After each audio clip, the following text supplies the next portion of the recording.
Welcome to the Howie Silbiger Show on the True Talk Radio Network. Get in on the conversation.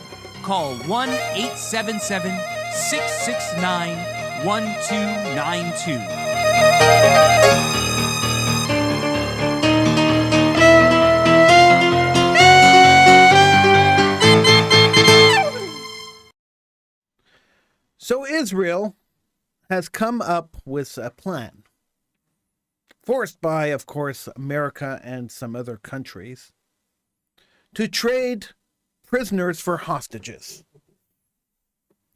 There was a time when Israel's motto was, we don't negotiate with terrorists. No matter what the cost, we don't negotiate with terrorists, and this is why. Every time you negotiate with a terrorist, you justify their cause. Every time you negotiate with a terrorist, you allow the terrorist to win. The terrorist is now in the power position and is dictating the terms of your negotiation. The whole idea of terrorism is to not only terrorize a population, but is to show that they are in charge, that they are the boss, and that normal people who aren't terrorists, normal people who aren't murderers, have to bow to their presence, have to beg them for their mercy when it comes to hostages, when it comes to not killing them, when it comes to whatever. The barbaric monsters that make up Hamas do not deserve the dignity of even a negotiation. They don't deserve the time it took for the Israeli Prime Minister and cabinet to meet and to make a decision to trade hostages for prisoners. They're not worth it. Now, the prisoners, the hostages, on the other hand, might be worth it. But at what cost? So we know that the last time, and the time before that, and the time before that, that Israel agreed on the ceasefire with Hamas. It didn't take very many days before Hamas decided that the ceasefire only applied to Israel and didn't apply to them. It didn't take very many days for rockets to indiscriminately fly into Israeli territory, into civilian populations, which nobody on the peace side seems to care about. Nobody seems to care that Hamas is launching rockets continuously for 17 years into Israeli populations, civilian populations. That every rocket that was fired, all 100,000 of them or 200,000 of them have been fired over 17 years, is a war crime. Nobody seems to care about that. I don't see any countries in the UN jumping up and screaming that Hamas has been indiscriminately attacking Israeli civilians for 17 years. And Israel has been very, very, very, very patient with them and has shown a lot of restraint. Nobody seems to mention that. Nobody seems to care about that. Nobody seems to care that the monsters that make up Hamas continue till today to call for the genocide of the Jewish people around the world, to call for the genocide of the Israelis. Nobody seems to care that the chant that we hear around the world at pro-Hamas rallies around the world, from the river to the sea, means the destruction and the genocide of the Jewish people in Israel. Nobody seems to care that when you ask Hamas or the Palestinian Liberation Organization or any of the other jihadist groups hell-bent on destroying Israel and killing Jews, what they envision Palestine, the state of Palestine, to look like. You don't even have to ask them. Just take a look at their jewelry. Just take a look at their maps. The state of Palestine, in their mind, is the entire state of Israel. So negotiating peace, negotiating ceasefires, negotiating anything with the monsters that make up the genocidal death cults of the Middle East is pointless. Because it's not going to last. And these people are going to break the ceasefire almost immediately. So what's the point in allowing them to refuel, in allowing them to restock, in allowing Iran to send them more goods through some kind of underground tunnels that they built, and to put more Jewish lives in jeopardy? It's important to free the hostages. It's important to get the hostages out. But at what price? The mayor of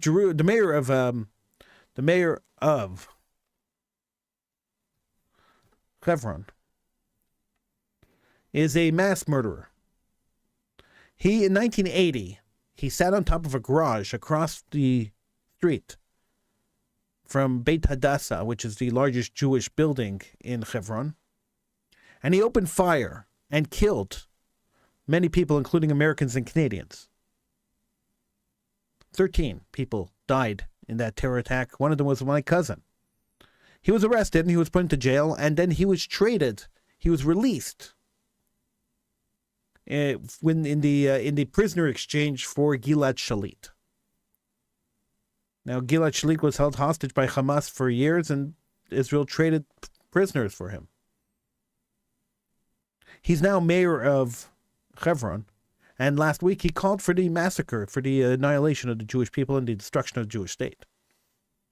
So a terrorist is a terrorist is a terrorist is a terrorist. And letting them out of prison and trading them, it's not a hockey game here. We're not talking about a hockey league. We're not talking about a baseball league where we could just trade people. Where if a player doesn't work well on your team, he works well on somebody else's team. We're talking about terrorists. We're talking about murderers. We're talking about people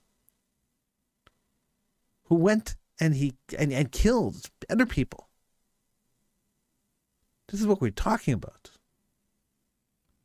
So I don't understand, not even for a minute, why Israel would be negotiating or allow negotiations with a group of mass murderers, with a group of monsters that came in and committed a genocidal attack against Jews, strictly because they were Jews. There were no politics involved in that attack on October 7th. Don't let anybody fool you to think that attack on October 7th had anything to do with land, had anything to do with the liberation of whatever they call Palestine, had anything to do with oppression or with colonialism or with that or whatever key word that they want to throw out at us, whatever baloney that they want to throw out. Don't think that attack had anything to do with that. The sole reason for that attack, as it came out of the mouths of the people who committed the attack, people who were captured who committed the attack, was to kill Jews, period. If you see a Jew, kill them. If you see a Jewish woman, rape her. It was a genocidal attack. It was genocide. It wasn't a terror attack. And we have to start framing things the way they are. Terrorism is terrorism. And we have to admit, and we have to look everyone straight in the face and say, we're not going to accept it. We're not going to tolerate it. Now, Israel backing down and stopping hostilities, stopping fighting for a couple of days while they trade hostages for prisoners who committed atrocities against Jews, is showing a weakness. And it's the weakness that Israel has shown over and over again, and it keeps biting Israel, and Israel cannot continue doing this. And this is the issue you have when you have a prime minister that has been in power for way too long. The prime minister who's been in power way too long has run out of ideas, has found himself in this situation 100 times before, and is basically working on rote. It's unfortunate that Israel keeps landing in a situation where people try killing their citizens, where people murder and attack and rape and destroy their citizens. It's really a scary situation when you're a prime minister and everyone wants to kill you and your entire country and wipe you off the map. It's a scary situation. But there is no original thinking. There is no thinking outside the box. There is no reflective thinking when you've been in power for this long as Bibi Netanyahu has been in power. And while the experience has its advantages, it also has its downfall. It also has its disadvantages for sure. And one of those disadvantages is that a failed attempt to save lives, I won't say a failed attempt, but an attempt to save lives by trading people who took lives, by trading people who committed violence or committed some kind of terror act against the Jewish people, by trading them for hostages, What you're doing is you're putting these terrorists back on the street. And we've seen it over and over again. The people who have been put back on the street by Israel are almost 100% guaranteed to recommit. Almost 100% guaranteed to go and commit another terror attack or to get involved in something else or to get involved in some kind of terror. It's happened over and over and over again over the years. We see it over and over and over again. So we're at a position, we're in a situation now where the Israeli government is going to release Jew killers back into the street. Or if they didn't kill Jews, they advocated the killing of Jews. They facilitated the killing of Jews. They tried to kill Jews. Whatever it is. They're going to release them back into the street so they could go and kill again. So they go and attack Jews again. It's really, in my opinion, a terrible idea. Israel should have held strong and continued their mission. Their mission was to release the hostages, to save as many hostages as possible, and to eradicate Hamas off the face of the earth, to obliterate Hamas. They have to continue. They have to continue their mission. They have to back away and they have to forget about world pressure. They shouldn't care what America thinks or what any other country in the world thinks. Because if any other country in the world was attacked the way Israel was attacked on October 7th, if Mexicans came into the United States and attacked Texans and brutally murdered them by raping the women and raping the children and ripping their bodies apart and beheading them and burning them alive, and a lot of other great things that Hamas did to Jews on October 7th, if any other country in the world experienced that, it would be a month of mourning. And it would be unbelievable retaliation. Unbelievable destruction to whatever country dared do that to the United States or any other country in the world. Israel's held to a double standard, and the double standard is unfair. Jews are great. Whoa, the world loves Jews when they're weak. The world loves Jews when they're dying. The world loves dead Jews. Give us more dead Jews and the world will be happy. The UN loves to see dead Jews. Oh, as many as you could show them. They're thrilled. They'll dance in the streets just like the Gazans did on October 7th. They'll dance in the streets, hand out candies. Just as the Gazans did after 9/11. They'll dance in the streets over dead Jews. And they'll say, oh, we pity those dead Jews. Look at those Jews. Poor Jews. Oh, if only we could have helped them. If only they would have stood up for themselves. If only they wouldn't have been lambs to the slaughter. Those poor Jews. And that's what they'll say, and that's what they'll write in the history books, and that's what they'll teach their children. The poor Jews, they were there. They could have protected themselves. They could have fought back, but they chose to walk to death like lambs to the slaughter, and that's what they'll tell everybody. And they'll lament, and they'll be honest about it. Oh, we feel so bad about what happened to the Jews. But when a Jew decides to fight back, a Jew decides to stand up and say, no, we're not going to die. We're not going to walk to our death. We're never going to allow anybody to kill us again. We're never going to allow another genocide of our people. We learned our lesson. You know, history teaches good lessons. And the Jewish history taught us very good lessons. And we've learned the lessons of Jewish history. When a generation of Jews gets up and says, no, we are going to fight back. No, we are not going to allow ourselves to be killed. And suddenly the world says, hey, wait a second. That's not the Jew we like. That's not the Jew we know. That's not the Jew we want. Who are you? The world goes, hey, wait a second. You're a strong Jew? You're a fighting Jew? You're a Jewish nation? You have guns and you have tanks and you have the audacity to fight back? Shame on you, Jew. You're supposed to lie down and die. We're supposed to feel sorry for you. You're stealing our emotions from us. How dare you, Jew? And that's what's happening now. How dare you, Jew? Imagine, just think about this for half a second, because it only takes a half a second for an intelligent person to realize this. Imagine this. We have a situation right now where monsters, genocidal monsters, broke into a country, killed 1,500 people in one day. Took almost 300 people hostage. And the world is screaming at the victim. Imagine that. Hostages, babies, toddlers taken as hostages, men, women, elderly, people with dementia taken as hostages. And the country that they were taken from is just fighting back, just trying to get their hostages back, trying to get their citizens back. And fighting the people who came and attacked them, who committed an act of war against them, who committed an act of genocide against them. And the world is blaming the victim. That's how much the world hates the Jews. That's how much the Jews are hated around the world. And I know it's unbelievable. You think about it with Western ideals. Most of us have Western ideals. We think in a Western state, a Western way of thinking. When you think about it, it's just mind-boggling that the entire world would be condemning the victims who are fighting back. It's like going into a schoolyard and cheering for the bully and laughing at the kid who is bullied.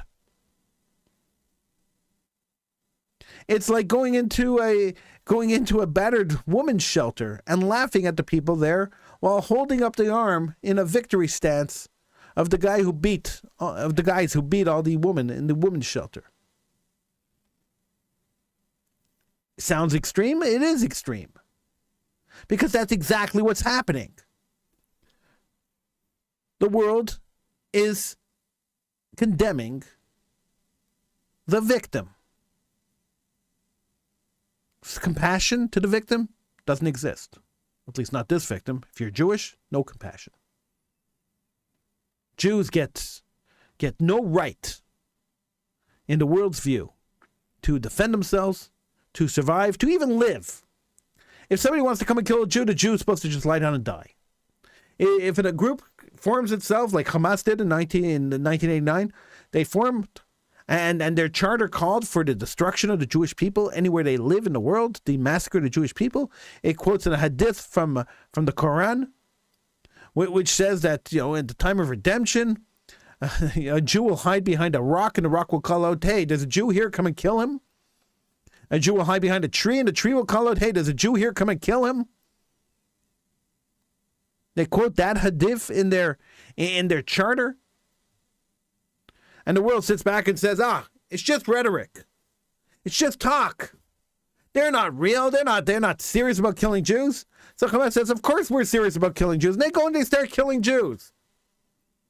And the world says, Jews, listen, they're just trying to prove their point. Give them a break. And then they go and they kill more Jews. And the Jews say, no, enough is enough. Let's go fight back. And the world says, hey, Jews, stop. What are you doing? Come on. They're not serious about what they wrote in their charter. Come on, Hamas, you're not serious about what you wrote in your charter, are you? So in 1991, Hamas says, okay. We'll change the charter. So instead of saying that we're going to kill Jews all over the world, which is really our goal, this is what we really want to do. What we'll do is we'll say we want to kill Jews in Israel. And that's a legitimate political argument. We'll want to kill Jews in Israel. We'll kill Zionists. We'll call them Zionists. We'll want to kill Zionists. That's what we're going to do. And that's what they did. They changed their charter to say, instead of killing Jews all over the world, we're going to kill Zionists and Zionist supporters all over the world. And so if you're a Jewish Zionist supporter or a Christian Zionist supporter, Hamas wants to kill you. Anywhere in the world, anywhere you exist. And that seemed to be better for the world. The world's like, oh, okay. They don't want to kill all Jews. They just want to kill Zionists. That's fine. That's great politics, Hamas. Thank you so much. And Hamas started laughing at the world. And then continued to attack Jews indiscriminately, killing people, innocent people, indiscriminately, without a care in the world. The world didn't care. Israel in 2005 decided enough is enough. We're out of here. And they pulled out of Gaza. They pulled out every man, woman, and child. They pulled out every fire hydrant. They pulled out every building. They pulled out every grave. They reburied people. They displaced communities. They ripped them apart and displaced them. They took them out. They lived in tent camps for 2 years after the withdrawal from Gaza. And they said to Hamas, and they said to the PLO, they said, here is your Palestinian state. Create a state in Gaza. They left. Very rich Americans purchased from the gardeners and from the people, from the agricultural experts in Gaza, the Jewish agricultural experts. They purchased all their greenhouse equipment, all their factory equipment for the oranges and for the peaches and for all the other stuff that they produced in Gaza. Gaza had huge industry. The Jewish people of Gaza had massive industry, and they bought all the factories. They bought everything, and everything was left there. And they said to the PLO, here's an opportunity to build an independent Palestinian state with its own industry. Here are factories, and here are greenhouses, and here is all sorts of stuff that you guys could use in order to build a prosperous Palestinian state. And all the lefties around the world were clapping. Yay! Israel's out of Gaza. Yay! They left their infrastructure. Yay! All the lefties were clapping and celebrating. And the day after Israel left, one day later,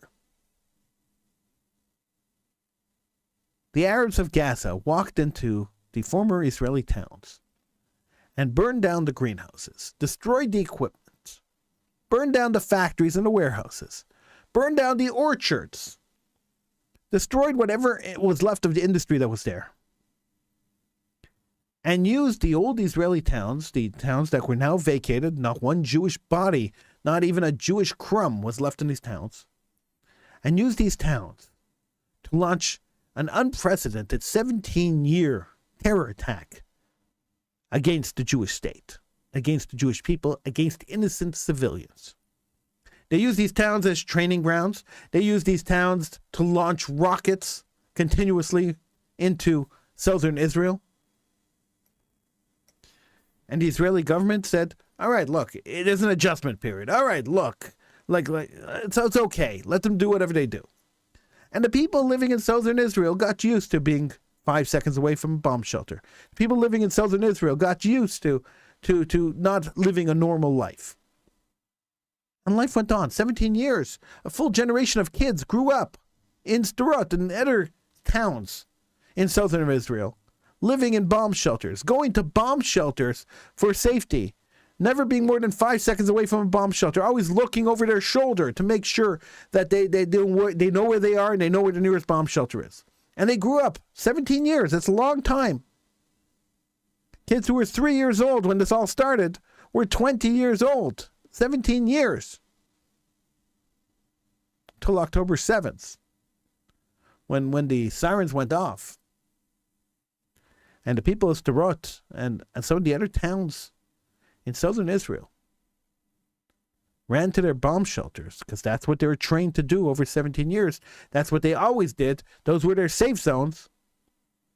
Then the monsters that came in to murder Jews, the genocidal psychopaths that came in to murder Jews, walked to the bomb shelters and threw bombs, threw grenades into the bomb shelters, killing everybody inside. Went to their safe space, went to the space where they went for safety. Safety from who? Safety from the genocidal monsters who've been launching rockets into their towns for 17 years. And they died in their safe zones. They died in their bomb shelters. 1,500 people died that day. And the world doesn't care. They cared for 24 hours. Because they were Jews. They died because they were Jews. And one might argue, and I know I'll get people who will argue, oh, well, they were settlers, colonialists. They weren't colonialists. Those towns have been around since 1948. They were part of the original partition plan. They were part of the original state of Israel. They weren't occupied territories. They were so-called occupied territories. They weren't past the green zone. They're part of Israel proper. They've been there for years, 75 years. These towns have been there. And others will argue, oh, but they're Israelis, they're Zionists, they're right-wing crazies. No.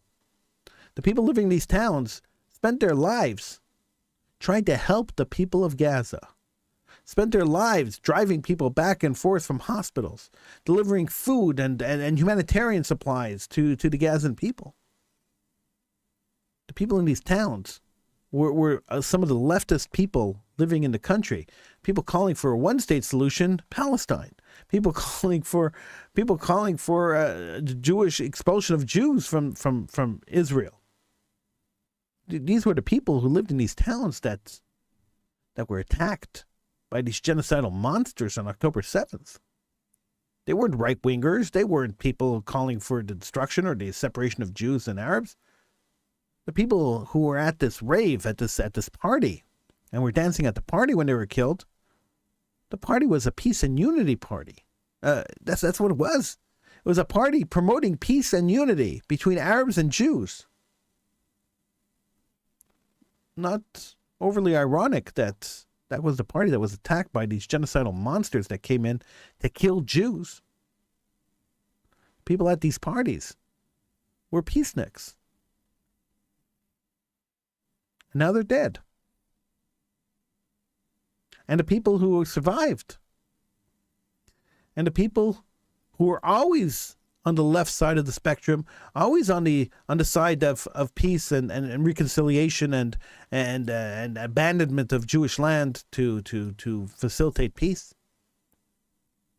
Those people suddenly are not so gung-ho about negotiating with Arabs anymore, not so gung-ho about giving up land and supporting a two-state solution. Because if a two-state solution equals what happened on October 7th, equals a genocidal attack, equals a genocidal murder of Jews, then there aren't too many people who are interested in that. Not in the state of Israel, not outside the state of Israel, not anywhere.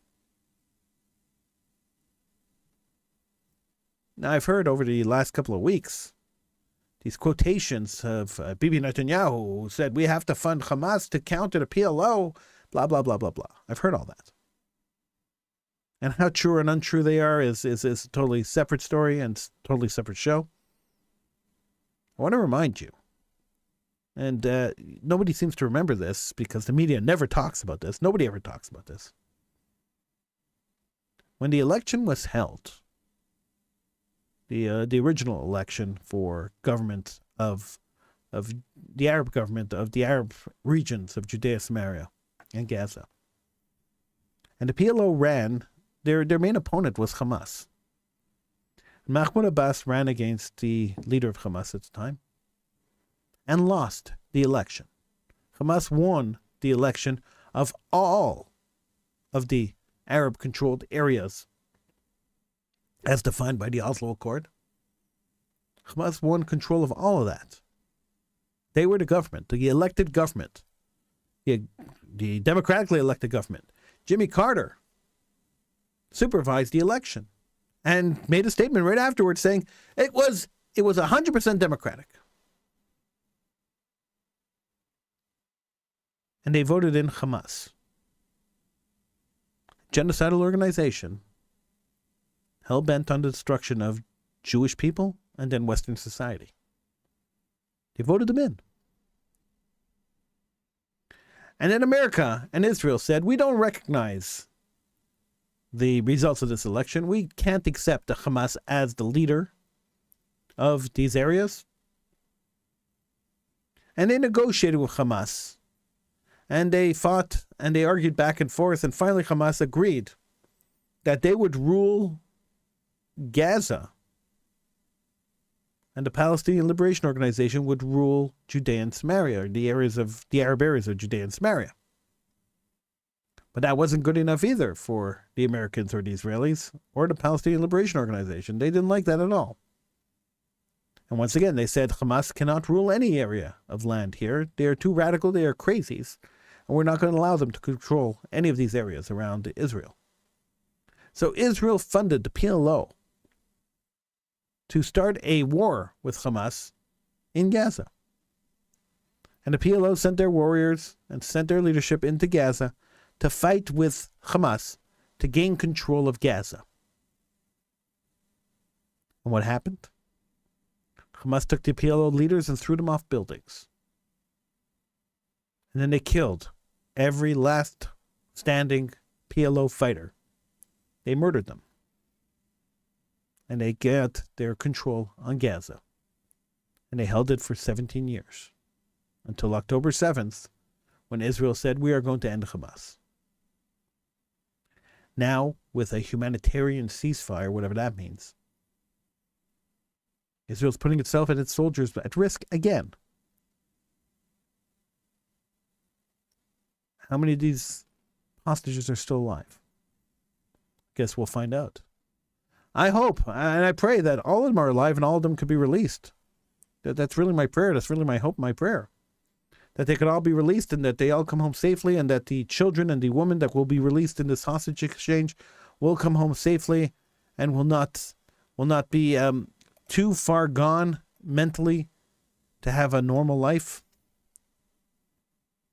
Because who knows what happened to them while they were in Gaza? Who knows what these monsters did to them as they shuffled them through the tunnels and hid them under hospitals and UN schools? Who knows what they did to them? And chances are we'll never find out what happened to them, and that's fine with me. But the torture these people probably went under, just considering the brutality of October 7th, the torture that these people suffered, some of them witnessing their kids being killed and burned in front of them, some of them witnessing their parents being murdered in front of them, dismembered. The brutality that these people suffered in the tunnels, we don't even know what that is. We've only seen a video of 1 or 2 hostages since this whole thing started. And one was a young boy, about 13 years old, and he looked pretty gaunt. So who knows what they're feeding them or what they're doing to them or how many are alive. We can only hope and we can only pray that we're not trading live prisoners for dead hostages. I understand that we have to bring everyone home. We have to bring home Jewish bodies. Everything has to come home. I get it. I get it. But if it means that Hamas could survive another day, that we have to stop and Hamas could survive another day, if it means that Hamas could commit another terror attack against Jews, if it means that Hamas could destroy another town, another family, another life, maybe we should have second thoughts about condoning or accepting a ceasefire and a trade of prisoners for hostages. Maybe it's something that a second thought should be given. Now, people have told me you have no right to criticize the government of the State of Israel. You have no right. They know more than you do, and that's probably true. They do know more than I do. They have much more information, much more intelligence than I have. I'm just a pundit. I'm talking head. Just a pundit here, right here, on this channel. I don't know much. I just have opinions. But I agree that if there is a slight hope that some of these hostages will come out alive, then we have to save their lives, no matter what. And if that requires us to allow Hamas to live another day, if that requires us to allow Hamas to rearm and regroup, so be it. But it just seems wrong. And that's all I'm saying. Now, I don't know if you agree with me or disagree with me, and I'm fine with that. If you don't agree with me, I'm fine with that. But that's just the way I think. That's what's going through my mind now. Is that this may be an exercise in futility, which may put more Jewish lives at risk. And that's the last thing we want to do, is put Jewish lives at risk. We don't want to put more Jewish lives at risk. So if we could save Jewish lives and not put more at risk, I'm all for it. But putting more Jewish lives at risk to save some, I'll quote Star Trek, sometimes the needs of the many outweigh the needs of the one. I know it's a horrible way to think. It's a horrible thought that you should sacrifice people for the sake of everyone else. But sometimes in situations you don't have much of a choice. My fear, and I'll tell you straight out, my fear of Israel releasing prisoners is quite simply that these prisoners will reoffend. They'll go back and they'll kill more Jews or take more hostages. So, releasing hostages and then taking hostages is really a zero-sum game. But at least there is a shining light at the end of the tunnel. At least we understand the value of Jewish life in their minds of these genocidal maniacs. One Jewish life is worth 3 Arab lives in their calculation. Because that's what's going to happen now, is that 3 prisoners have to be released for every hostage. So they valued one Jewish life. The value of one Jewish life is 3 Arab lives. So if we add that up, it's just sickening to think this way. I'm sorry. It's just terrible that we have to think this way. It's just terrible that we're in a situation where we have to think this way. And it's terrible that the world has turned on the Jewish state. It's terrible that the Jews are always the aggressors in the colonialists. It's really revolting. Got a message saying they're only releasing prisoners who haven't been found guilty of killing Israelis. You're right. They're releasing prisoners who haven't been found guilty of killing Israelis. 100% right. But that doesn't mean that they didn't threaten to kill Israelis. It doesn't mean that they didn't plot to kill Israelis. They were arrested for a reason. They weren't arrested just because Israel walked into a town and arrested people. They're in prison for a reason. And what that reason is, I don't know. I don't know who they're releasing. But I guarantee that they're no lovers of the Jewish people. And if they have the opportunity to commit harm or any kind of offense against the Jewish people, they won't hesitate to do that. I could almost guarantee that. That has been the history in Israel of hostage exchanges. That has been the history. That they've released hostages who haven't been found guilty, don't have blood on their hands. And then those people who did have blood on their hands suddenly had blood on their hands. This has been the history of hostage exchanges. If you look back and do the research, you'll see that in every hostage exchange that they've done, prisoners for hostages, those prisoners have always come back and bitten Israel and attacked Israel and killed people. This has been a fact. An unfortunate fact, but a fact nonetheless. Let's pray that that Israel's doing the right thing. Let's pray that the hostages come out safe, and let's pray that they all come home. That's what we could do. I'm Howie Silbiger. I want to thank you for joining me, and I will see you again next time. It's before I go. It bothers me that I've been doing shows like this for weeks now. It really bothers me to do shows like that. I don't like doing shows like this. I don't like when Israel's at war. Nobody does. I don't like the fact that anti-Jewism has risen substantially around the world. I don't like the fact that the world doesn't care that people are standing in the street yelling, "Gas the Jews," yelling Hitler didn't finish the job. I don't like the fact that pot shots are taken at Jewish institutions, at Jewish schools, that people are shooting at buildings and drawing swastikas anywhere they want, anywhere they can, and threatening Jewish schools and Jewish buildings. It is not a pleasant thing for the Jewish people to be under attack continuously. It is not a pleasant thing at all. So I hope you join me in prayer and praying that this all ends. And that we could get back to some semblance of normalcy both in Israel and North America and around the world. And that at one point or another, the Jewish people around the world will realize that the time has come, that our welcome in foreign lands is over. And that our hosts are telling us it's time to go.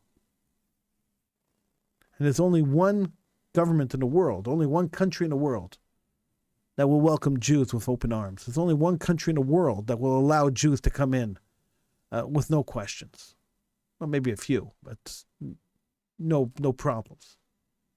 There's only one country in the world that's going to allow that. And as the anti-Jewism ranks up and ramps up across North America, I think it's time for everyone to start thinking, maybe it's not the place to be. I'm Howie Silbiger. Thank you for joining me. I will see you next time. Have a great day.